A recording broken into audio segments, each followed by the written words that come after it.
Yang tanya saya berkenaan dengan belangkah ni sekok berapa dit ni saya nak terangkan untuk hampa. Okey, dengan satu portion ni lah, duduk-duduk je lah. Tabuh ni satu, kita bagi 3 jenis kuah hampa. Nak bakar boleh, nak rebus boleh nah. Hampa beritahu saja kan. Dengan harga macam ni RM10 saja. Oi. RM10 saja hampa. RM10. Cara makan dia macam mana? Lepas kita masak nanti hampa, kita akan kupas dia bahagian kulit depan ni.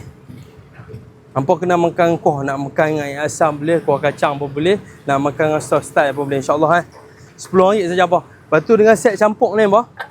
Dengan set campur ni 9 jenis seafood kerang dengan harga RM30, paling murah di Nibun Tebal. Yang mana nak mai boleh wis tunggu Facebook 88, insya-Allah puas-hati. Nah, kalau apa-apa tak kena ke apa, komplain bagi tahu kita refund balik, kita tukar balik insya-Allah. Nah, puan jemput datang ke Facebook 88 sampai pukul 12 malam hemoreh. Biung sup, hotel sup, goreng-goreng nasi angin prep semua dah. Okey kan? Kasih sampai. Jangan tak sampai.